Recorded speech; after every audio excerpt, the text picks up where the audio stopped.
నమస్తే, నా పేరు doctor Ashwini Pachchala, green hospital, Guntur. ఈ రోజు మనము ఈ స్నాక్స్ వద్దనుకుంటున్నాము, బయట దొరికేవి, లేకపోతే ఫాస్ట్ ఫుడ్ వద్దనుకుంటున్నాము, లేకపోతే అదర్ జంక్ ఫుడ్స్ అనేవి అవాయిడ్ చేయమని మనం మాట్లాడుకుని ఉన్నామండి ప్రీవియస్ వీడియోస్లో. మా డయాబెటిక్ పేషెంట్స్ ఫ్రూట్స్ తినొచ్చా, తింటే ఎంతవరకు తినొచ్చు, ఎలా లిమిట్ చేసుకోవాలనే దాని గురించి మాట్లాడదాం. డయాబెటిక్ పేషెంట్స్ అనగానే అందరికీ ఉండే అపోహ, అస్సలు మేము కాయలనే తినకూడదు కదండి, ఇంకా సో మేము ఫ్రూట్స్ అనే అస్సలు తినట్లేదు, సో తినకూడదని తెలిసింది అని కొంతమంది మిగతావి ఏవి తినకూడదు కాబట్టి మేము కాయలే తింటున్నామండి, కాయలకు కూడా ఇబ్బంది అవుతుందా అని ఇలా డౌట్స్ అడుగుతూ ఉంటారండి. యాక్చువల్గా ఏంటంటే ప్రతి దాన్ని లిమిట్ చేసుకోవాలి. అన్లిమిటెడ్ అనేది దేనికి ఉండదండి.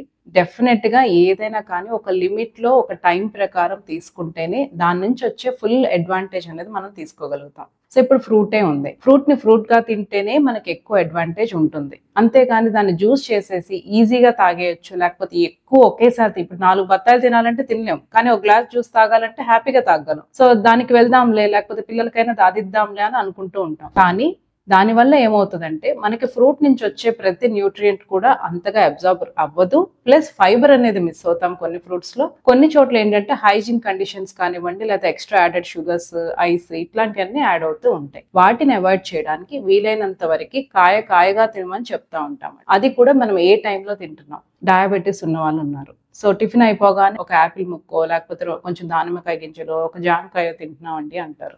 దానివల్ల మీకు నష్టమే తప్ప లాభం అనేది జరగదండి. ఎప్పుడు కూడా ప్రతి 2 పదార్థాలకి, అంటే అది బ్రేక్ఫాస్ట్ ఉంది, మళ్ళీ మనము ఫ్రూట్స్ తీసుకునే టైంకి కనీసం 1-1.5 అవర్ గ్యాప్ ఇవ్వాలి. ఇచ్చి మీరు తీసుకున్నట్లయితే మీ ఫ్రూట్ ని మీరు ఎంజాయ్ చేయగలుగుతారు. దాని నుంచి వచ్చే ప్రతి న్యూట్రియంట్ మీకు హ్యాపీగా అబ్జార్బ్ అవుతుంది. ప్లస్ షుగర్ లెవెల్స్ అనేవి ఓవర్గా స్పైక్ అవ్వకుండా మీకు ఎంతవరకు కావాలో అంతవరకు అది హెల్ప్ చేయగలుగుతుందండి.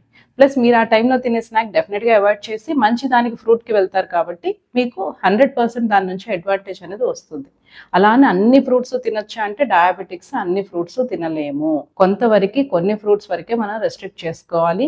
వాటిని మాత్రమే మనం డైలీ ఇంటేక్లో హ్యాపీగా ఎంజాయ్ చేసుకోవాలి. అండ్ పిల్లలకు కూడా అండి, ఫ్రూట్ జ్యూసెస్ అనేవి ఇవ్వకండి.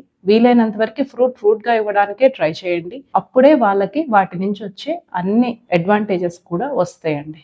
అంతేకాని ఫ్రూట్ జ్యూస్ ఇస్తే మా పిల్లలు అంత హ్యాపీగా ఉంటారు, లేకపోతే మంచి ఆరోగ్యంగా ఉంటారు, పొద్దున ఒక జ్యూస్, మధ్యాహ్నం ఒక జ్యూస్, అన్ని జ్యూసులు బాగా ఇస్తున్నామండి అని చాలా మంది చెప్తా ఉంటారు. అదే అసలు మంచి పద్ధతి కాదండి. వీలైనంత వరకు కాయగా పెట్టడానికే చూడండి. Thank you.